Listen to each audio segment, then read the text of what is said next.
ಹೇ hello ಎಲ್ಲರಿಗೂ all the best for your exams. I hope ನೀವೆಲ್ಲ ಚೆನ್ನಾಗಿ ಪ್ರಿಪರೇಷನ್ ಮಾಡ್ತಾ ಇದ್ದೀರಂತ. This just a marathon kind of thing, fast ಆಗಿ ತುಂಬಾ ಇಂಪಾರ್ಟೆಂಟ್ ಕಾನ್ಸೆಪ್ಟ್ ಎಕ್ಸಾಮ್ ಪರ್ಪಸ್ಗೋಸ್ಕರ ಮಾಡ್ತಾ ಇರುವಂಥದ್ದು, right?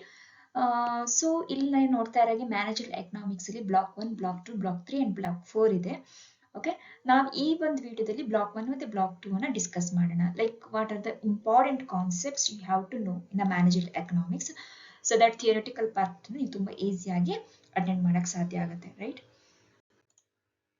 So block 4 and block 3 ನಾವು ನೆಕ್ಸ್ಟ್ ವಿಡಿಯೋದಲ್ಲಿ ನೋಡೋಣ, right?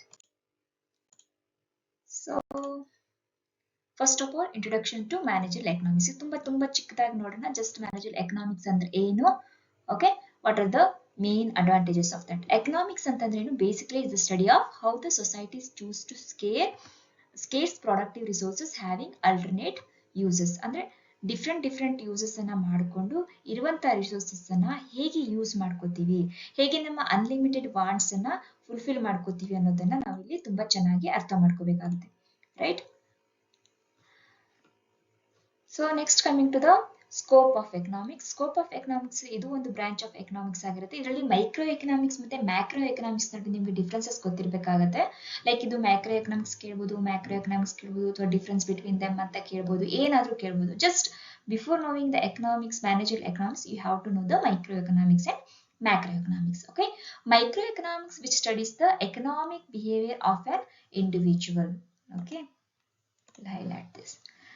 So it's a economic behavior of an individual related ಏನಾದ್ರು ನಾವು ಮಾಡ್ತಾ ಇದ್ದೀರ ಅನ್ನೋದು ಮೈಕ್ರೋ ಎಕನಾಮಿಕ್ಸ್ ಅಂತ ಹೇಳ್ಬೋದು. Unit or a person or household. The study of business unit is called as managerial economics. Managerial economics ಅಲ್ಲಿ ಏನಂತೀವಿ? Study of business unit, ಒಂದು ಯೂನಿಟ್ ಅನ್ನು ನಾವು ಸ್ಟಡಿ ಮಾಡ್ತಾ ಇರ್ತೀವಿ, ಅದನ್ನ ನಾವು ಮ್ಯಾನೇಜರಿಯಲ್ ಎಕನಾಮಿಕ್ಸ್ ಅಂತ ಹೇಳ್ಬೋದು. Okay, so it studies the flow of economic resources from the households. ಏನೇನನ್ನ ಡಿಸ್ಕಸ್ ಮಾಡ್ತೀವಿ ಮ್ಯಾನೇಜರ್ ಎಕನಾಮಿಕ್ಸ್ ಅಲ್ಲಿ? ಹೌಸ್ ಹೋಲ್ಡ್ಸ್ ಇರ್ಬೋದು, economic resources, factors of production, labour, capital ಏನೇನು ಬರುತ್ತೆ ಅವೆಲ್ಲ ಎಕನಾಮಿಕ್ ಫ್ಯಾಕ್ಟರ್ಸ್ ಏನೇನಿರುತ್ತೆ, resource owners to business firms, flow of goods services back from the business firms to households. Households ಇಂದ ಹೇಗೆ ನಾವು business reach ಆಗ್ತೀವಿ, business ಇಂದ ಮತ್ತೆ ಹೌಸ್ ಹೋಲ್ಡ್ಸ್ಗೆ ಹೇಗೆ ನಾವು ರೀಚ್ ಆಗ್ತೀವಿ ಅನ್ನೋದನ್ನ ಫುಲ್ ಒಂದು ಚೈನ್ ಅನ್ನ ನಾವಿಲ್ಲಿ ಸ್ಟಡಿ ಮಾಡ್ತಾ ಇರ್ತೀವಿ. Okay, it's a study of individual decision making with regard to price fixation, output and its reactions to the changes in demand and supply conditions. Hence microeconomics is also called as price theory ಅಂತ ಹೇಳ್ತೀವಿ. Micro economics ಅನ್ನ ಏನಂತ ಹೇಳ್ತೀವಿ? Price theory ಅಂತ ಕೂಡ ಕರಿತೀವಿ. Next coming to the macroeconomics. Macroeconomics ಏನಿರುತ್ತೆ? Macroeconomics may be defined as a branch of economic analysis which studies behavior of not one particular unit, but macro ಅಂದ್ರೆ ದೊಡ್ಡದಾಗಿ, ಮೈಕ್ರೋ ಅಂದ್ರೆ ಚಿಕ್ಕದಾಗಿ ನಾವು ಒಂದು ಯೂನಿಟ್ ಅನ್ನು ಸ್ಟಡಿ ಮಾಡ್ತೀವಿ. ಓಕೆ, ಮ್ಯಾಕ್ರೋದಲ್ಲಿ ಏನ್ ಮಾಡ್ತಾ ಇರ್ತೀವಿ? ನಾವು ಕಂಪ್ಲೀಟ್ ಆಗಿ ಹೋಲ್ ಆಗಿ ಸ್ಟಡಿ ಮಾಡ್ತಾ ಇರ್ತೀವಿ. So but all the decision making units combined together. Macroeconomics is a study in aggregates. Hence it is often called as aggregative economics. Macroeconomics deals with the behavior of the aggregate like total employment, gross national product, national income, general price level, etc. So macroeconomics is also known as income theory.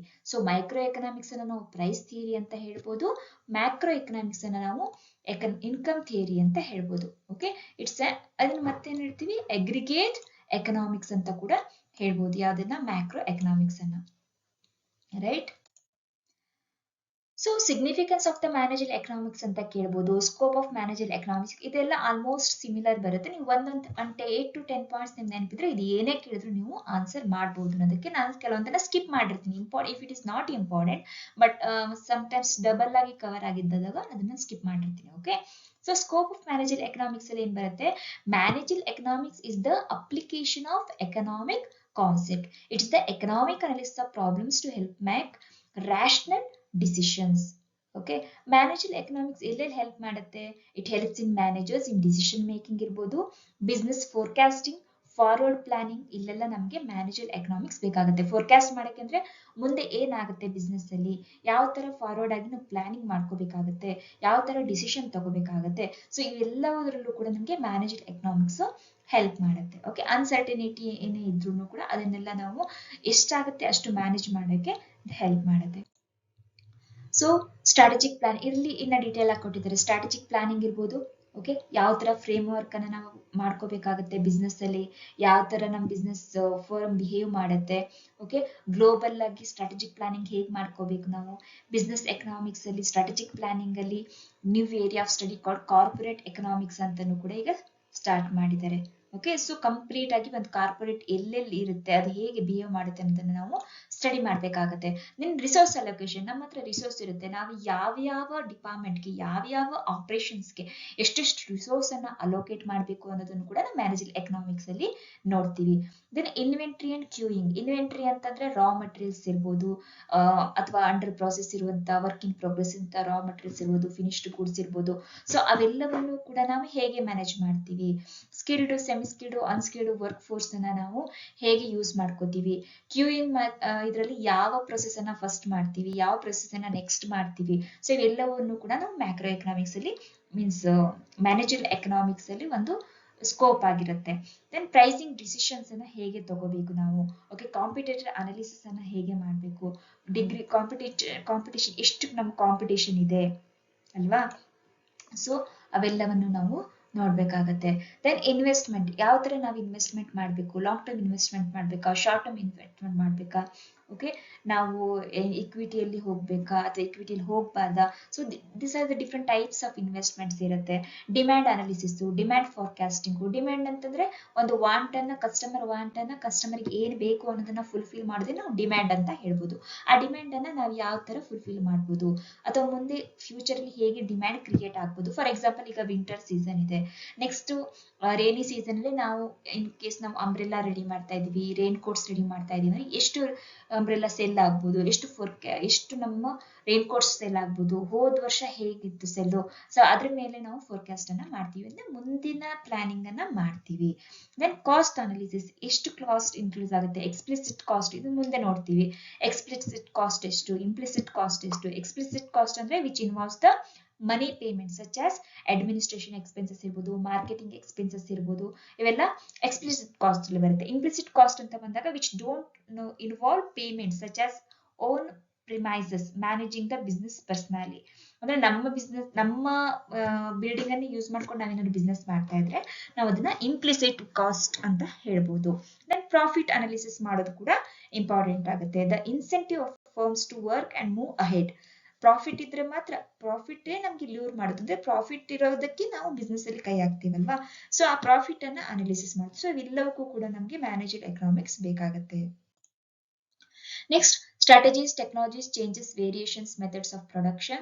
Essential firms take right decisions at the right time. Then capital budgeting ಮಾಡಬೇಕಾದ್ರೆ, investment decisions ಮಾಡಬೇಕಾದ್ರೆ ಕೂಡ ನಮಗೆ manager economics ಬೇಕಾಗುತ್ತೆ, right. So ಇದ್ರೊಳಗೆ ಏನ್ ಕೊಟ್ಟಿದ್ದಾರೆ, major ಆಗಿ ನಮ್ಮ ಮ್ಯಾನೇಜರ್ ಎಕನಾಮಿಕ್ಸ್ ಏನ್ರ ಬಗ್ಗೆ ಡೀಲ್ ಮಾಡುತ್ತೆ. Marginal analysis, break analysis, cost of capital, mergers, acquisitions ಬಗ್ಗೆ ನಾವು ಇದರಲ್ಲಿ ಸ್ಟಡಿ ಮಾಡ್ತೀವಿ ಅಂತ ಹೇಳ್ತಿದ್ದಾರೆ. Next, fundamental economic concepts. ಇದ್ರಲ್ಲಿ ತುಂಬಾ ಕಾನ್ಸೆಪ್ಟ್ಸ್ ಇದೆ, ಬಟ್ ಎಕ್ಸಾಮ್ ಪರ್ಪಸ್ಗೆ ಇಂಪಾರ್ಟೆಂಟ್ ಇರುವಂತ ಪ್ರೀವಿಯಸ್ ಕ್ವಶನ್ ಪೇಪರ್ಸ್ ಅಲ್ಲಿ ಕೇಳಿರುವಂತದ್ದು, ಎಕ್ಸಾಮ್ ಪರ್ಪಸ್ಗೆ ಇಂಪಾರ್ಟೆಂಟ್ ಇರೋದನ್ನ ಮಾತ್ರ ನಾನು ಡಿಸ್ಕಸ್ ಮಾಡ್ತಿದ್ದೀನಿ. ಅಪಾರ್ಚುನಿಟಿ ಕಾಸ್ಟ್ ಅಂತ ಅನ್ನೋದನ್ನ 3 ಮಾರ್ಕ್ಸ್ ಕೇಳಬಹುದು. ಓಕೆ, ಅಪಾರ್ಚುನಿಟಿ ಕಾಸ್ಟ್ ಅಂತಂದ್ರೆ ಏನು. Economics deals with the choosing one alternative amongst the various alternatives. Right, alternatives are prioritized and ranked before the particular alternatives is chosen, which is the topmost in the priority list. This implies that the other alternatives are sacrificed. The cost of the project chosen is evaluated in terms of the sacrificed alternatives. ಅಂತಂದ್ರೆ ನಾವು for example, ನೀವೊಂದು MBA ಮಾಡ್ಬೇಕಂತ ಅಂದ್ಕೊಂಡಾಗ ನೀವು ನೋಡ್ತೀರಾ, KSOU ಮಾಡಬೇಕು, Bangalore university ಮಾಡಬೇಕು, Kuvempu university ಮಾಡಬೇಕು, ಎಲ್ಲಿ ಕಾಸ್ಟ್ ವೈಸ್ ಚೆನ್ನಾಗಿದೆ, ಎಲ್ಲಿ ನಿಮ್ಗೆ ಟಾಪ್ ರ್ಯಾಂಕ್ ಅಲ್ಲಿ ಬರ್ತೀರಾ, ಅಥವಾ ಯಾವುದಕ್ಕೆ ನಿಮ್ಗೆ ಜಾಸ್ತಿ ವ್ಯಾಲ್ಯೂ ಇದೆ. ಸೊ ಇವೆಲ್ಲವನ್ನ ನೋಡಿ ನೀವು MBA ಡಿಗ್ರಿಯನ್ನ KSU ಇಂದ ಸೆಲೆಕ್ಟ್ ಮಾಡ್ಕೊಂಡಿ ಅಂತಂದ್ರೆ ಬೇರೆ ಆಪ್ಷನ್ ಅನ್ನ ನೀವು ಬಿಟ್ರಿ ಅಂತ ಅರ್ಥ, ರೈಟ್. ಸೊ ಪ್ರಿಯಾರಿಟಿ ಬೇಸಿಸ್ ಮೇಲೆ KSU MBA ನ ನೀವು ಸೆಲೆಕ್ಟ್ ಮಾಡ್ಕೊಂಡಿದ್ದೀರಾ. So you are selecting among the alternatives. ಅದನ್ನೇ ನಾವೇಂತಿ opportunity cost ಅಂತ ಹೇಳ್ತೀವಿ. Okay, the cost of the project is evaluated in terms of sacrificed alternatives.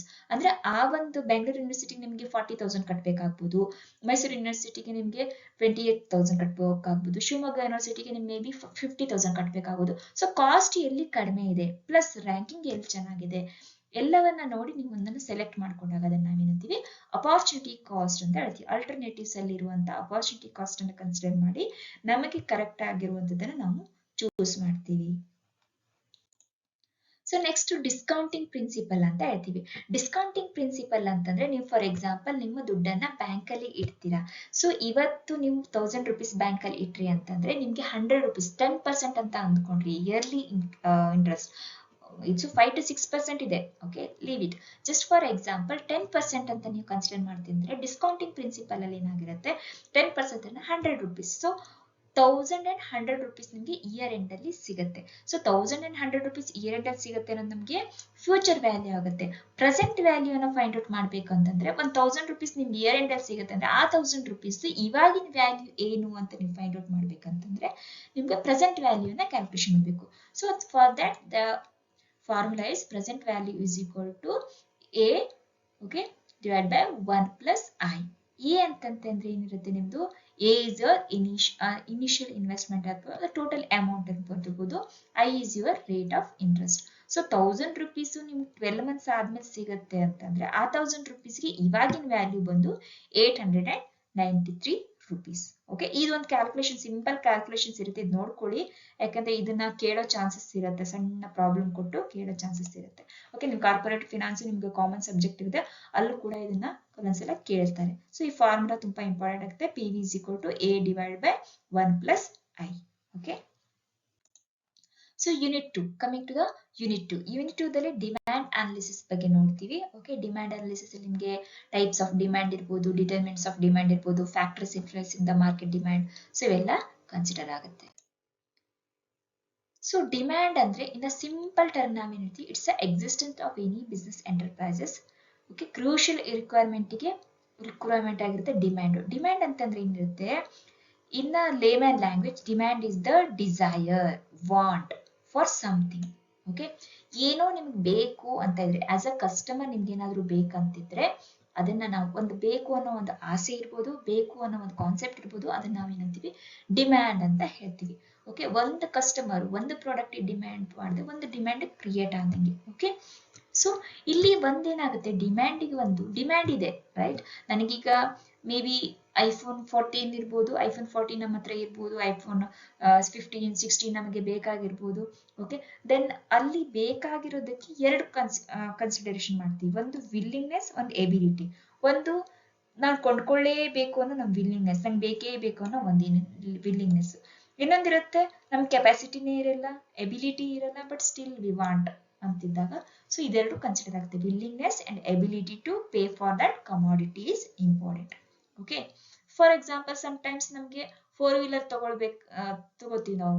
Sec 2 wheeler ತಗೊಳ್ಳೋ capacity ಇರುತ್ತೆ, ಬಟ್ ನಮ್ಗೆ 2 wheeler ನಮ್ಗೆ ಇಂಟ್ರೆಸ್ಟ್ ಇರಲ್ಲ, ನಮ್ಗೆ ವಿ ನೀಡ್ ಅ 4 wheeler ಅಂತಂದಾಗ this two considers willingness and ability will be considered under the demand. Okay, the concept of demand is discussed below. Demand is the desire or want backed by money. ಮನಿನೂ ಇರಬೇಕು, desire ಇರಬೇಕು, demand ಅನ್ನ fulfil ಮಾಡಕ್ಕಾಗುತ್ತೆ. So demand is equal to, you can say that desire, right? Desire plus ability to play plus willingness to spend. ದುಡ್ಡು ಕೊಡಕ್ ಮನ್ಸು ಇರಬೇಕು, ಅದನ್ನ ಬೈ ಮಾಡೋ ಕೆಪಾಸಿಟಿ ಇರಬೇಕು, ಪ್ಲಸ್ ನಮ್ಗೆ ಅದು ಬೇಕು ಅಂತ ಅನ್ಸಿರ್ಬೇಕು. ಸೊ ಅದನ್ನೆಲ್ಲ ಇನ್ಕ್ಲೂಡ್ ಮಾಡಿ ನಾವೇನಂತೀವಿ, ಅದನ್ನ ಡಿಮ್ಯಾಂಡ್ ಅಂತ ಹೇಳ್ಬೋದು. But this demand is always dependent on the price and time, right?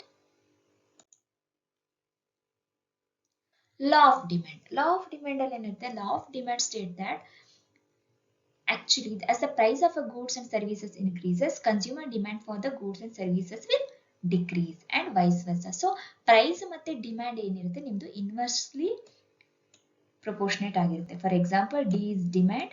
Okay, demand and price are inversely related ಅಂತ ಹೇಳ್ತಾರೆ ಇವರು. ಓಕೆ, ಡಿಮ್ಯಾಂಡ್ ಅಂಡ್ ಪ್ರೈಸ್ ಅಂದ್ರೆ as demand increases price decreases, ಅಥವಾ as demand decreases price increases. So this are inversely related. Prices of a good and services increases, consumer demand for the good and services will decrease. For example, ಇವಾಗ onion price ಏನಾಗಿತ್ತು, okay 20 rupees ಇತ್ತು. So you are buying 5 kgs ಅಂತ ಇಟ್ಕೊಳ್ಳಿ, right. So ನೀವೇನ್ ಅಂದ್ಕೊಂಡ್ರೆ you have allotted 100 rupees for this onion, right. But 20 rupees ಅದ್ರದ್ದು ಇದಾಗಿದೆ, ನೀವು 5 kgs ತಗೊಂತಾ ಇದ್ದೀರಾ. ನೀವೇನ್ ಮಾಡ್ತೀರಾ, ನೆಕ್ಸ್ಟ್ 100 rupees ಆಗಿತ್ತು ಓನಿಯನ್ ಪ್ರೈಸ್, ಅವಾಗ ಏನ್ ಮಾಡ್ತೀರಾ, ಆವಾಗ ನೀವು 1 kg ಅಷ್ಟೇ ತಗೊಂತೀರಾ. ಯಾಕೆಂದ್ರೆ ನಿಮ್ಮ ಖರ್ಚನ್ನ ನೀವು 100 rupees ಅನ್ನೇ ಕೊಡ್ತೀರಾ, ಬಟ್ ಕ್ವಾಂಟಿಟಿ ಏನ್ ಮಾಡ್ತೀರಾ, ಕಡಿಮೆ ಕೊಟ್ಬಿಡಪ್ಪ, 1 kg ಕೊಡಪ್ಪ ಸಾಕು ಅಂತ ಹೇಳ್ತೀರಾ. ಸೊ 1 kg ಅಲ್ಲೇ ಮ್ಯಾನೇಜ್ ಮಾಡಕ್ಕೆ ನೀವು ಟ್ರೈ ಮಾಡ್ತೀರಾ. ಸೊ ಇದನ್ನೇ ಹೇಳ್ತಾ ಇರೋದು, as price increases your demand decreases. Demand ಏನಾಯ್ತು, ಡಿಕ್ರೀಸ್ ಆಯ್ತು ಇಲ್ಲಿ, ಬಟ್ ಪ್ರೈಸ್ ಏನಾಯ್ತು, ಇನ್ಕ್ರೀಸ್ ಆಯ್ತು. So these are inversely related. It's a common general law of demand. Okay, it's a law of demand, but there is some exception. Okay, ಕೆಲವೊಂದು product ಗೆ exceptions ಇದೆ, ಅದನ್ನ ಮುಂದೆ ನೋಡೋಣ, right. The quantity of demanded and the price of a commodity is inversely related. If the income of the consumer, prices of the related goods and preferences of the consumer remain constant. Okay, income go depend ಆಗುತ್ತೆ sometimes, right. Income of the consumer, prices of the related goods and preferences of the consumer remain constant, then change in quantity of good demanded by the consumer will be negatively correlated to the change in the price of the good. Sometimes ಏನಾಗುತ್ತೆ, ನಿಮ್ಮ income ಇನ್ differences ಮೇಲೆ ಇದು negative ಆಗಿ ಕೂಡ price ಜೊತೆ behave ಮಾಡುತ್ತೆ. there are some exceptions for this law. Okay, changes or shifts in demand, ಹೇಗೆ demand shift ಆಗುತ್ತೆ. ಸೊ ಇಲ್ಲಿ ತುಂಬಾ ಥಿಯರಿಟಿಕಲ್ ನೋಡ್ಕೊಳ್ಳೋದು ಬೇಡ, ಜಸ್ಟ್ ಒಂದು ಗ್ರಾಸ್ ಇಟ್ಕೊಂಡಿರಿ, ಹೇಗಿರುತ್ತೆ, ಹೇಗೆ ವರ್ಕ್ ಆಗುತ್ತೆ ಡಿಮ್ಯಾಂಡ್ ಅನ್ನೋದನ್ನ. ಸೊ ಇನ್ ಫ್ಯೂಚರ್ ನಿಮ್ಗೆ ಏನಾದ್ರು ಲೈಕ್ ನೀವು ಬೇರೆ ಬೇರೆ may be KS IAS NCR ಇದು ನೆಟ್ ಸೆಟ್ ಎಕ್ಸಾಮ್ಸ್ ಎಲ್ಲ ಬರಿಬೇಕಾದ್ರೆ ಇಲ್ಲಿ ನೀವು ಆಪ್ಷನಲ್ ಕೂಡ ಕೊಡ್ತಾರೆ. ಸೊ ಚೆನ್ನಾಗಿ ತಿಳಿದಿಟ್ಕೊಂಡಿದ್ರೆ ನಿಮ್ಗೆ ಫಾರ್ ಎವರ್ ಇದು ರಿಮೆಂಬರ್ ಆಯ್ತು ಅಂತಂದ್ರೆ ನೀವೆಲ್ಲ ಕಡೆ ನೀವು ಅಟೆಂಡ್ ಮಾಡ್ಬೋದು. ಪ್ಲಸ್ ಇವಾಗ್ಲೂ ಕೂಡ 3 marks 5 marks ಕೂಡ ಇದನ್ನ ಕೇಳ್ತಾರೆ. So law of demand is very important concept. Okay, changes or shifts in demand. If the demand for a product changes only because of the changes in the price of the given commodity, the phenomenon is called expansion or contraction in demand. ಅಂದ್ರೆ just price change ಆಗೋದ್ರಿಂದ demand change ಆಯ್ತು ಅಂತಂದ್ರೆ ಅದನ್ನ ನಾವೇನ್ ಹೇಳ್ತೀವಿ, expansion or contraction in demand, right. ಬೇರೆಲ್ಲ ಇದನ್ನ ನಾವು ಫ್ಯಾಕ್ಟರ್ ಅನ್ನ ಏನ್ ಮಾಡ್ತೀವಿ, ಕನ್ಸಿಡರ್ ಮಾಡಲ್ಲ. If demand changes not because of the price changes but because of other factors or forces, this is a case of either increase or decrease in the demand. If the demand increases, there is a forward shift in the demand curve to right. If the demand decreases, there is a backward shift in the demand curve. So ಇದು ಒಂದು normal demand ಅಂತ ಅಂದ್ಕೊಂಡ್ರೆ, if demand ಜಾಸ್ತಿ ಆಯ್ತು ಅಂದ್ರೆ ಇದನ್ನ forward shift ಅಂತ ಹೇಳ್ತೀವಿ. ಇಫ್ ಡಿಮ್ಯಾಂಡ್ ಕಡಿಮೆ ಆಯ್ತು ಅಂದ್ರೆ ನಾವು ಅದನ್ನ ಬ್ಯಾಕ್ವರ್ಡ್ ಶಿಫ್ಟ್ ಅಂತ ಹೇಳ್ತೀವಿ. So next types of demand, ಯಾವ್ಯಾವ ತರ ಡಿಮ್ಯಾಂಡ್ಸ್ ಇರುತ್ತೆ, ಓಕೆ, ಯಾವ್ಯಾವ ತರ ಡಿಮ್ಯಾಂಡ್ಸ್ ಇರುತ್ತೆ ಅಂತ ನಾವು ಇಲ್ಲಿ ಸ್ಟಡಿ ಮಾಡೋಣ. Okay, for a purposeful demand analysis of managerial decision, it is necessary to classify the goods. ಯಾವ್ಯಾವ ತರ ಗೂಡ್ಸ್ ಇರುತ್ತೆ, demand for consumer goods, producer goods, perishable, types of demand ಅಂತ ಒಂದು 10 marks ಗೆ ಕೇಳ್ಬಹುದು. ಇಲ್ಲ ಇಂಡಿವಿಜುವಲ್ ಆಗಿ ಪೆರಿಷಬಲ್ ಗೂಡ್ಸ್ ಕೇಳ್ಬೋದು, consumer goods ಕೇಳ್ಬೋದು, ಓಕೆ, ಡ್ಯೂರೇಬಲ್ ಗೂಡ್ಸ್ ಅನ್ನೋದು ಕೂಡ ಕೇಳ್ಬೋದು. ಕನ್ಸ್ಯೂಮರ್ ಗೂಡ್ಸ್ ಅಂದ್ರೆ ಓಕೆ, ಯಾವ್ದು ಕನ್ಸ್ಯೂಮರ್ ಡಿಮ್ಯಾಂಡ್ ಮಾಡಿರ್ತಾರೋ, ಯಾವ ಪ್ರಾಡಕ್ಟ್ ಕನ್ಸ್ಯೂಮರ್ ನ ಸ್ಯಾಟಿಸ್ಫ್ಯಾಕ್ಷನ್ ಮಾಡುತ್ತೋ ಅದನ್ನ ನಾವು ಕನ್ಸ್ಯೂಮರ್ ಗೂಡ್ಸ್ ಅಂತ ಕರಿಬಹುದು. Food, clothes, services, service of the doctors, mechanics, ಇವೆಲ್ಲ ಕೂಡ ಕನ್ಸ್ಯೂಮರ್ ಗೂಡ್ಸ್ ಅಲ್ಲಿ ಬರುತ್ತೆ. Goods which are demanded for producers ಕೆಲವೊಂದು ರಾ ಮಟೀರಿಯಲ್ಸ್ ಅನ್ನ ಡಿಮ್ಯಾಂಡ್ ಮಾಡಿದಾಗ ಅದನ್ನು ಪ್ರೊಡ್ಯೂಸರ್ ಗೂಡ್ಸ್ ಅಂತ ಕರಿತೀವಿ. ಓಕೆ, ಪೆರಿಷಬಲ್ ಗೂಡ್ಸ್ ಅಂದ್ರೆ ಯಾವ್ದು ತುಂಬಾ ಬೇಗ ಹಾಳಾಗುತ್ತೆ ಅದನ್ನ ನಾವು ಪೆರಿಷಬಲ್ ಗೂಡ್ಸ್ ಅಂತ ಹೇಳ್ತೀವಿ.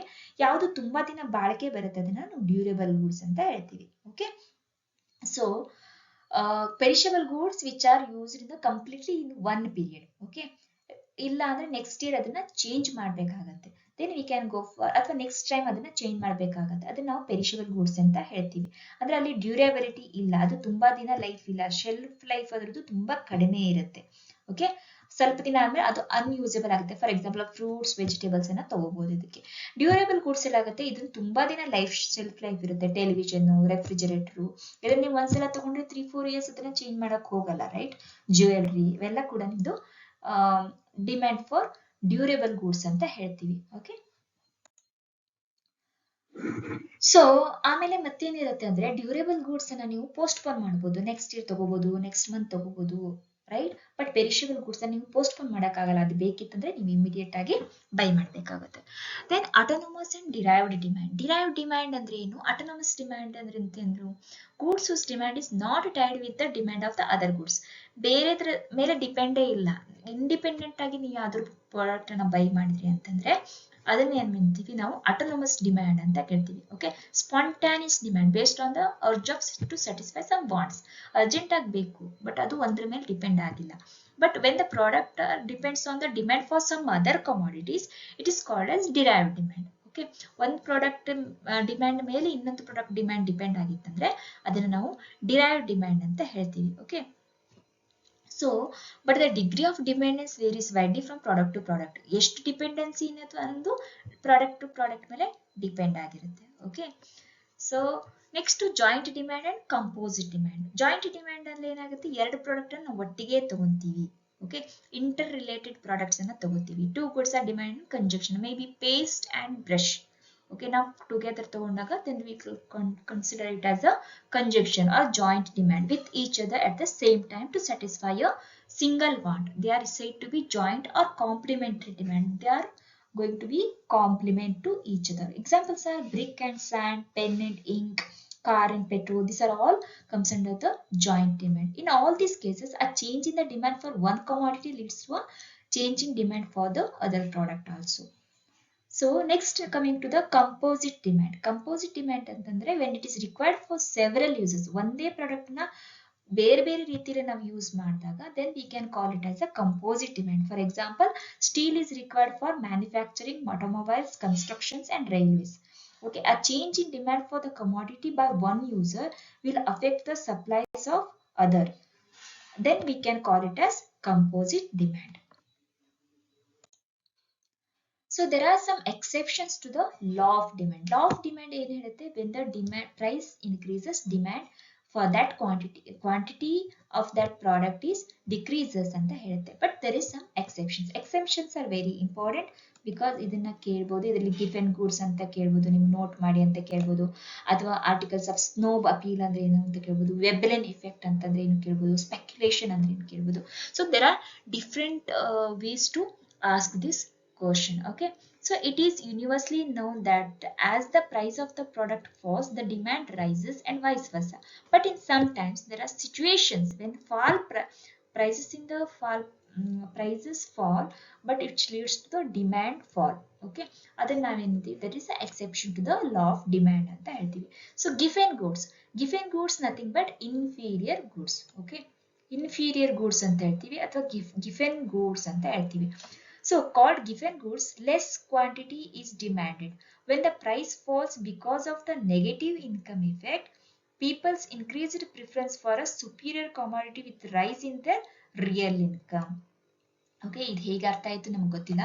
ಇನ್ಫೀರಿಯರ್ ಗೂಡ್ಸ್, ಫಾರ್ ಎಕ್ಸಾಂಪಲ್ ನಿಮ್ಮ ಇನ್ಕಮ್ ಕಡಿಮೆ ಇದ್ದಾಗ ನೀವು ವನಸ್ಪತಿ ಆಯಿಲ್ ಅನ್ನ ಬಳಸ್ತಾ ಇರ್ಬೋದು. Okay, then income for example ಈಗ 20,000 ನಿಮ್ದು ಇನ್ಕಮ್ ಇತ್ತು, ನೀವು ವನಸ್ಪತಿ ಆಯಿಲ್ ಅನ್ನ ಬಳಸ್ತಾ ಇದ್ದೀರಾ. Maybe the next income ಚೆನ್ನಾಗಿದೆ, ನಿಮ್ದು 40,000 ಹೋಗಿದೆ. So then you will go for sunflower oil, groundnut oil, ಆ ತರ ಹೋಗ್ತೀರಾ. ನೆಕ್ಸ್ಟ್ ಅಗೇನ್ ನಿಮ್ದು ಇನ್ಕಮ್ ಜಾಸ್ತಿ ಆಯ್ತು ಅಂತಂದ್ರೆ ಏನ್ ಮಾಡ್ತೀರಾ, ನೀವು ಇದಕ್ಕೆ ಹೋಗ್ತೀರಾ, ಯಾವ್ದಕ್ಕೆ, ಆಲಿವ್ ಆಯಿಲ್ಗೆ ಹೋಗ್ಬೋದು, ಅಥವಾ ಘೀ ಅನ್ನ ಯೂಸ್ ಮಾಡ್ಬೋದು instead of oil and normal ಆಯಿಲ್ಗೆ. ಅವಾಗ ಇನ್ಕಮ್ ಜಾಸ್ತಿ ಆಗಿದೆ. ಬಟ್ ಆ ತರ ಇನ್ಕಮ್ ಜಾಸ್ತಿ ಆದಾಗ ಇನ್ಫೀರಿಯರ್ ಗೂಡ್ಸ್, ವನಸ್ಪತಿ ಆಯಿಲ್ದು ಡಿಮ್ಯಾಂಡ್ ಕಡಿಮೆ ಆಗತ್ತೆ, ನೆಕ್ಸ್ಟ್ ಸನ್ಫ್ಲವರ್ ಆಯಿಲ್ದು ಡಿಮ್ಯಾಂಡ್ ಕಡಿಮೆ ಆಗುತ್ತೆ, ಘೀ ಇದ್ದು ಕಡಿಮೆ ಆಗ್ಬೋದು, because we are going for olive oil. So ಇದನ್ನ ನಾವೇನಂತೀವಿ, ಆಸ್ ನಿಮ್ ಇನ್ಕಮ್ ಜಾಸ್ತಿ ಆದಾಗೆ ನೀವು ಒಳ್ಳೊಳ್ಳೆ ಪ್ರಾಡಕ್ಟ್ ಅನ್ನ ಬೈ ಮಾಡಕ್ ಹೋಗ್ತೀರಾ. So then Giffen goods, inferior goods demand ಕಡಿಮೆ ಆಗತ್ತೆ ಅನ್ನೋದೇ ಇದ್ರ principle. Okay, some examples of such goods are based on the vegetable fat as against superior commodities like good quality rice, pure ghee. As the income levels of the people rise, they shift to rice instead of bread. and use pure ghee instead of vegetable fat, right? Next, come to the articles of snob appeal. Some commodities are demanded because of their exclusivity. ತುಂಬಾ ಚೆನ್ನಾಗಿದೆ ಅಂತ ಅದನ್ನ demand ಇರಲಿದೆ ಅಂತ ನಾವು ಅದನ್ನ ಬೈತೀವಿ. Such goods are prestige goods. Okay, ತುಂಬಾ ಕಾಸ್ಟ್ಲಿ ಗೂಡ್ಸ್ ಇರುತ್ತೆ, ತುಂಬಾ ನಮ್ಮ ಗೌರವಕ್ಕೆ ಸರಿಯಾಗಿ ಹೊಂದುವಂತಹ ಪ್ರಾಡಕ್ಟ್ ಆಗಿರುತ್ತೆ. ಓಕೆ, ಸ್ನೋಬ್ ಅಪೀಲ್ ಇದನ್ನ ಏನಂತೀವಿ? Because of the snob appeal they satisfy the aristocratic desire of the elite population. Elite population ಅಂತಂದ್ರೆ ಫಾರ್ ಎಕ್ಸಾಂಪಲ್ ಇವಾಗ ನೀವು ಕ್ರಿಸ್ಟಾನ ಕಾರ್ ಬೈ ಮಾಡ್ತೀರಾ ಅಂತಿರ್ಬೋದು, ಇನ್ನೋವಾ ಬೈ ಮಾಡ್ತಿರೋ, ಮರ್ಸಿಡೀಸ್ ಬೇಕಂತಿರ್ಬೋದು, ಲ್ಯಾಂಬೋರ್ಗಿನಿ ಬೇಕಂತಿರ್ಬೋದು, ಬುಗಾಟಿ ಬೇಕಂತಿರ್ಬೋದು. ಸೊ ನಿಮ್ಮ ಒಂದು ಪ್ರಿಫರೆನ್ಸ್ ಏನಿದೆ, ನಿಮ್ಮ ಒಂದು ಪ್ರೆಸ್ಟೀಜ್ ಗೂಡ್ಸ್ ಏನಿದೆ, ಎಲೈಟ್ ಪೀಪಲ್ ಪಾಪ್ಯುಲೇಷನ್ಗೆ ಅದು ತುಂಬಾ ವ್ಯಾಲ್ಯೂಬಲ್ ಆಗಿರುತ್ತೆ ಬಿಕಾಸ್ ಆಫ್ ದ ಅಪೀಲ್. ಅದು ಹೇಗೆ ಅಪೀಲ್ ಆಗುತ್ತೆ, ಹೇಗೆ ಅದ್ರಲ್ಲಿ ನಿಮ್ಗೆ ಎಕ್ಸ್ಪೀರಿಯನ್ಸ್ ಆಗುತ್ತೆ ಅಂತ ಇರ್ಬೋದು, ಅಥವಾ ನೀವು ಅದರಲ್ಲಿ ಇದ್ದಾಗ ಜನ ನಿಮ್ಮನ್ನ ಎಷ್ಟು ಚೆನ್ನಾಗಿ ಟ್ರೀಟ್ ಮಾಡ್ತಾರೆ ಅನ್ನೋದ್ರ ಮೇಲೆ ಡಿಪೆಂಡ್ ಆಗಿದೆ. So these goods are purchased by the upper creamy of the society. ಅಂದ್ರೆ ತುಂಬಾ ಹೈ ಎಂಡ್ ಕಸ್ಟಮರ್ಸ್ ಯಾರಿರ್ತಾರೆ ಅಥವಾ ತುಂಬಾ ಅಪ್ಪರ್ ಇನ್ಕಮ್ ಬ್ರ್ಯಾಂಡ್ ಅಲ್ಲಿ ಬರ್ತಾರೆ ಬ್ಯಾಂಡ್ ಅಲ್ಲಿ, ಸೊ ಅವ್ರು ಇದನ್ನ ಬೈ ಮಾಡ್ತಿರ್ಬೋದು. ಇಟ್ಸ್ ಅ ಸ್ಟೇಟಸ್ ಸಿಂಬಲ್ ಅಂತ ಕೂಡ ನಾವು ಹೇಳ್ತೀವಿ. Diamonds are antique jewellery are more offer purchased from the prestige point of views, the status respect being due to the high prices. High price ಇದ್ರೂ ಕೂಡ diamond ಅನ್ನ buy ಮಾಡ್ತೀವಿ because it's a prestige issue, right? If the prices fall, the rich don't buy them as they no longer are prestigious. But for example, ಈಗ Lamborghini ಅಂತ ಎಲ್ಲರೂ ಅಂತಿದ್ದಾರಂತೆ, ಎಲ್ಲರೂ ಲ್ಯಾಂಬೋರ್ಗಿನ by ಮಾಡ್ತಾ ಇದ್ದಾಗ ರಿಚ್ ಪೀಪಲ್ ಅದನ್ನ ಬಿಟ್ಬಿಡ್ತಾರೆ. ಯಾಕಂದ್ರೆ ದೇ ಫೀಲ್ ದಟ್ ಎಲ್ಲರೂ ಬೈ ಮಾಡ್ತಿದ್ದಾರೆ, ನಾನು ಬೈ ಮಾಡ್ತಾ ಇದ್ದೀನಿ, ನಾನು ಕಾಮನ್ ಪೀಪಲ್ ಅಲ್ಲಿ ಬಂದ್ಬಿಡ್ತೀನಿ. So they will drop their interest in the article. Okay, interest in the car. So ಇದನ್ನ ನಾವೇನಂತೀವಿ? ಆರ್ಟಿಕಲ್ ಆಫ್ ಸ್ನೋಬ್ ಅಪೀಲ್ ಅಂತ ಕೇಳ್ತೀವಿ. Then if the prices for the rich people don't buy them because they don't feel that it's a prestige good. Okay, then Veblen effect antandre some people buy only at high prices, don't buy if the prices fall. Buying goods at a higher price is a status symbol for them.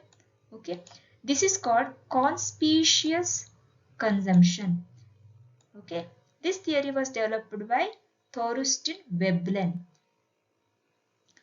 Buying costly goods, this is Veblen, Thorsten Veblen ಅನ್ನೋದನ್ನ find ಮಾಡಿದ್ಕೆ Veblen effect ಅಂತ ಹೇಳ್ತಾರೆ. Buying costly goods when their prices are rise show the amount of prestige owners have in owning such goods. For example, watching movies in multiplex with special seats, traveling in executive class in aircraft, watching special entertainment programs are considered to add esteem to the person's social status. For example, ಈಗ ಹೊಸ product ಬಂತು, ತುಂಬಾ costly ಇದೆ ಅಂದಾಗ ಅವ್ರು buy ಮಾಡ್ತಾರೆ. Okay, if buy one get one free ಬಂತು ಅಥವಾ ತುಂಬಾ ಕಡಿಮೆ ರೇಟಲ್ಲಿ ನಿಮಗೆ ಕೊಡ್ತಾ ಇದ್ದಾರೆ ಅಂತಂದ್ರೆ they won't be in interest to buy that product. That is called as Veblen effect. Okay, all conspicuous consumption ಅಂತ ಕೂಡ ಹೇಳ್ತಾರೆ. Then speculation. when people speculate about changes in the price of the commodity in future, they may stock goods. When people are convinced that the price of the commodity will rise further in the near future, their current demand will increase. They hold goods. The recent on-in price increase was more due to the holding by traders in the hope.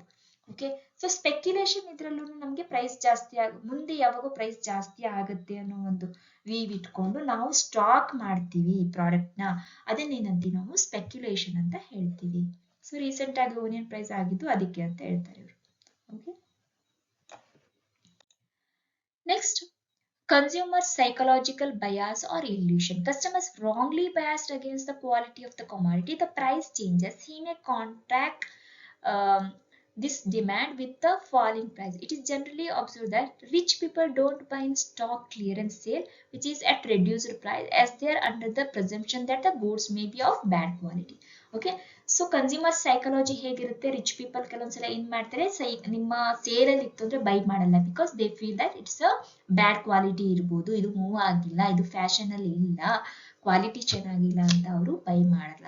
Okay, irrational demand coming to the presumption that the quality is bad. Okay, ಇದನ್ನ ನೆನ್ಪಿಟ್ಕೊಳ್ಳಿ. So irrational demand ಅಂತಂದ್ರೆ demand is neither a planned or nor a calculated move of the purchaser. It occurs due to the sudden surge in the whim and fancies urge of customers. There is no special purpose behind the purchase. Sometimes customers buy clothes being displayed to satisfy their likings, whims, fancies, though didn't have any intention of buying clothes when they stepped out for shopping, right? For example, irrational demand ಅಂತ ಬಂದಾಗ ನೀವು shopping ಹೋಗಿರ್ತೀರಾ. For example, ನಿಮ್ಮ ಫ್ರೆಂಡ್ಗೆ ಏನೋ by ಮಾಡಕ್ ಹೋಗಿರ್ತೀರಾ ನಾವು.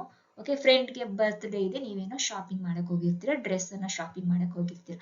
But actual shopping ನಿಮ್ದು purpose ಇರೋದು ನಿಮ್ ಫ್ರೆಂಡ್ಗೆ ಬೈ ಮಾಡಕ್ಕೆ. ಬಟ್ ಅಲ್ಲಿ ಕೆಲವೊಂದ್ಸಲ ನೀವು ಡಿಸ್ಪ್ಲೇದಲ್ಲಿ ನೋಡಿದಾಗ ಓಕೆ ನಾನು ಇದನ್ನ by, it's a instant, right? ಆ ಮೊಮೆಂಟಿಗೆ ತಗೊಂಡಂತ ಡಿಸಿಷನ್, ಸಡನ್ ಆಗಿ ತಗೊಂಡಂತ ಡಿಸಿಷನ್, ಆ ಒಂದು ಫ್ಯಾನ್ಸಿಯನ್ನ ನೋಡಿ ನಿಮ್ಗೆ ಅಟ್ರಾಕ್ಟ್ ಆಗಿ ನೀವು ಆ ಮೊಮೆಂಟ್ ಅಲ್ಲಿ ಅದನ್ನ ನಿಮ್ಗೋಸ್ಕರ ಬೈ ಮಾಡ್ಕೋತೀರಾ. ಓಕೆ, ನಿಮ್ ಫ್ರೆಂಡ್ಸ್ ಜೊತೆ ನಿಮ್ದನ್ನು ನೀವು ಬೈ ಮಾಡಿದಾಗ ಅದು ಇರ್ರಾಷನಲ್ ಡಿಮ್ಯಾಂಡ್ ಆಗುತ್ತೆ. Because there is no planning ಅಥವಾ ಪರ್ಪಸ್ಸೇ ಇಲ್ಲ. ಜಸ್ಟ್ ನೋಡಿ ನಿಮ್ಗೆ ಇಷ್ಟ ಆಗಿ ನೀವು ಬೈ ಮಾಡಿದಾಗ ಅದನ್ನ ಇರ್ರಾಷನಲ್ ಡಿಮ್ಯಾಂಡ್ ಅಂತ ಹೇಳ್ತೀವಿ. So there are different types of demand, ಅದೆಲ್ಲ ಇದರಲ್ಲಿ ಕವರ್ ಮಾಡ್ತೀವಿ. ಟೈಪ್ಸ್ ಆಫ್ ಡಿಮ್ಯಾಂಡ್ ಅನ್ನ ಕವರ್ ಮಾಡ್ತೀವಿ, ಎಕ್ಸೆಪ್ಷನ್ಸ್ ಆಫ್ ಡಿಮ್ಯಾಂಡ್ ಅನ್ನ ಕವರ್ ಮಾಡ್ತೀವಿ. ಈಗ ಏನ್ ಹೇಳ್ತೀವಿ, factors influencing the market demand. Okay, demand ಇದೆ, ಸೊ ಯಾವ್ಯಾವ ಫ್ಯಾಕ್ಟರ್ಸ್ ಇನ್ಫ್ಲೂಯೆನ್ಸ್ ಆಗುತ್ತೆ ಅನ್ನೋದನ್ನ ಕೂಡ ನೀವು ನೋಡ್ಬೇಕಾಗತ್ತೆ. ಪ್ರೈಸ್ ಇರ್ಬೋದು, okay, distribution of wealth in the community, ಎಷ್ಟು ವೆಲ್ತ್ ಇದೆ, ಓಕೆ, ಇನ್ಕಮ್ ಹೇಗಿದೆ ಪೀಪಲ್ದು, ಇದೆಲ್ಲ ನಾನು ಡೆಪ್ತ್ ಅಲ್ಲಿ ಹೇಳಲ್ಲ, ನೀವು ಬೇಕಿದ್ರೆ ಡೆಪ್ತ್ ಅಲ್ಲಿ ನೋಡ್ಕೊಳ್ಳಿ. ಇದೆಲ್ಲ ಎಲ್ಲರಿಗೂ ಗೊತ್ತಿರುವಂತದ್ದು. ಡೆಪ್ತ್ ಅಲ್ಲಿ ಬೇಕಿದ್ರೆ ನೀವು ರೆಫರ್ ಮಾಡಿ, ಅದರ್ವೈಸ್ ಜಸ್ಟ್ ಇದು ಪಾಯಿಂಟ್ಸ್ ಅನ್ನ ನೆನ್ಪಿಟ್ಕೊಳ್ಳಿ. Okay, factors influence the market demand ಅಂತಂದ್ರೆ ಡಿಸ್ಟ್ರಿಬ್ಯೂಷನ್ ಆಫ್ ವೆಲ್ತ್ ಇರ್ಬೋದು, ಇನ್ಕಮ್ ಇರ್ಬೋದು, ಕಮ್ಯುನಿಟಿ ಹ್ಯಾಬಿಟ್ಸ್ ಅಂಡ್ ಪ್ರಿಫರೆನ್ಸಸ್ ಇರ್ಬೋದು, general standards of living, spending habits ಹೇಗಿದೆ ಪೀಪಲ್ದು, growth of the population. Okay, next age of the structure of the population, future expectations ಹೇಗಿದೆ, tax structure ಕೂಡ ನಿಮ್ದು demand ಅಲ್ಲಿ in fact high tax ಇದ್ದಾಗ ಏನಾಗುತ್ತೆ, low demand for goods in general. Okay, so inventions and innovations, ಹೊಸ ಹೊಸ products ಬಂದಾಗ, fashions ಇದ್ದಾಗ, ಕ್ಲೈಮೇಟ್ ಅಂಡ್ ವೆದರ್ ಕಂಡೀಷನ್ಸ್ ಇದ್ದಾಗ, okay, then customs and traditions, rituals ಇದ್ದಾಗ, ಅಡ್ವರ್ಟೈಸ್ಮೆಂಟ್, ಸೇಲ್ಸ್, ಪ್ರೊಪಗ್ಯಾಂಡಾ, ಅಡ್ವರ್ಟೈಸ್ಮೆಂಟ್ ನೋಡಿ ಕೂಡ ನೀವು ಬೈ ಮಾಡುವ ಚಾನ್ಸಸ್ ಇರುತ್ತೆ, ಡಿಮ್ಯಾಂಡ್ ಇನ್ಕ್ರೀಸ್ ಆಗೋ ಚಾನ್ಸಸ್ ಇರುತ್ತೆ. ಸೊ ನೆಕ್ಸ್ಟ್ ನಾನು ಯೂನಿಟ್ 3 ಅನ್ನ ಹೇಳ್ತೀನಿ. That is elasticity of demand. Elasticity of demand ಅಲ್ಲಿ ನಾವು ಏನೇನನ್ನ ಕನ್ಸಿಡರ್ ಮಾಡ್ತೀವಿ ಅನ್ನೋದನ್ನ ನೋಡೋಣ ಇದರೊಳಗೆ, right? So elasticity of demand ಅಂದ್ರೆ ಡಿಮ್ಯಾಂಡ್ಗೂ ಪ್ರೈಸ್ಗೂ ಹೇಗೆ, ಡಿಮ್ಯಾಂಡ್ಗೂ ಇನ್ಕಮ್ಗೂ ಹೇಗೆ ರಿಲೇಶನ್ಶಿಪ್ ಇದೆ, ಸೊ ಅವು ಎರಡು ಹೇಗೆ ಜಾಸ್ತಿ ಆಗುತ್ತೆ ಕಡಿಮೆ ಆಗುತ್ತೆ ಅನ್ನೋದನ್ನೇ ನಾವು ಎಲಾಸ್ಟಿಸಿಟಿ ಆಫ್ ಡಿಮ್ಯಾಂಡ್ ಅಂತ ಹೇಳ್ಬೋದು. Okay, so elasticity of demand is defined as the responsiveness or sensitiveness of the demand to a given change in the price of the commodity. ಇದರೊಳಗೆ ಏನು ಬರುತ್ತೆ ನಿಮಗೆ, ಪ್ರೈಸ್ ಎಲಾಸ್ಟಿಸಿಟಿ ಆಫ್ ಡಿಮ್ಯಾಂಡ್ ಅಂದ್ರೆ ಪ್ರೈಸಿಗೆ ನಮ್ಮ demand ಹೇಗೆ changes ಆಗುತ್ತೆ, income change ಆದಾಗ demand ಹೇಗೆ ಚೇಂಜ್ ಆಗುತ್ತೆ, ಕ್ರಾಸ್ ಪ್ರೈಸ್ ಎಲಾಸ್ಟಿಸಿಟಿ ಇದ್ದಾಗ ನಮ್ಮ ಡಿಮ್ಯಾಂಡ್ ಹೇಗೆ ಚೇಂಜ್ ಆಗುತ್ತೆ ಅನ್ನೋದನ್ನ ನಾವು ಸ್ಟಡಿ ಮಾಡ್ತೀವಿ. So price elasticity of demand ಅಂತಂದ್ರೆ, ಓಕೆ, ಹೆಂಗೆ ಪ್ರೈಸ್ ಚೇಂಜ್ ಆದಾಗ ನಮ್ದು ಡಿಮ್ಯಾಂಡ್ ಚೇಂಜ್ ಆಗುತ್ತೆ. Price elasticity coefficient of price elasticity ಅಂತ ಬಂದಾಗ percentage change in the quantity demanded divide by percentage change in the price ಅಂತ ಮಾಡಿದಾಗ ನಮಗೆ ಪ್ರೈಸ್ ಎಲಾಸ್ಟಿಸಿಟಿ ಆಫ್ ಡಿಮ್ಯಾಂಡ್ ಸಿಗುತ್ತೆ. So percentage change in the quantity demanded divided by percentage change in the price. Okay, that is we can call it as price elasticity of demand. So ಇದ್ರೊಳಗೆ ಏನಿರುತ್ತೆ, ನೀವೊಂದು calculations ಮಾಡ್ತೀರಾ, calculations ಬೇಕಿದ್ರೆ ನೋಡ್ಕೊಳ್ಳಿ, okay, just for your reference. But ಇಲ್ಲಿ ನೋಡಿ, owing the inverse relationship between the price and quantity demanded, the coefficient of the price elasticity of demand is generally negative ಆಗಿರುತ್ತೆ ಅಂತ ಹೇಳ್ತಾರೆ. Generally it is negative. Okay, price elasticity of demand is generally negative. However, economists report it as sometimes ಇದು positive ಕೂಡ ಆಗಿರುತ್ತೆ. So they ignore the sign of negative, right? So ಇಲ್ಲಿ ಕೊಡಿ ನೋಡಿ, price elasticity of coefficient is greater than 1. The commodity is said to be price elastic. Okay, ಅಂದ್ರೆ demand 1 ಇದ್ದು price ಜಾಸ್ತಿ ಅದಕ್ಕೆ ರೆಸ್ಪಾನ್ಸ್ ಮಾಡ್ತಾ ಇದ್ರೆ ಅದನ್ನ ನಾವು price elasticity coefficient is greater than 1 and it is called as price elastic ಅಂತ ಹೇಳ್ತೀವಿ. If it is less than 1, then price is inelastic ಅಂತ ಹೇಳ್ತೀವಿ. If it is less than 1 unity, okay, less than unity, then we can call it as inelastic. If it is more than 1, we can call it as elastic. If it is less than 1, we can call it as inelastic. Okay. So types of price elasticity. Price elasticity ಯಾವ್ಯಾವ types ಇದೆ? Unit elasticity of demand, elastic demand, inelastic demand. ಈಗ ನಾವು last ಇದನ್ನು marshal suggest ಮಾಡಿದ್ದು ಅಂತ ಹೇಳ್ತಾರೆ. Okay, price elasticity of demand ಅನ್ನ Marshall suggest ಮಾಡಿದಂತಂತ ಮೂರು. Unit elasticity of demand,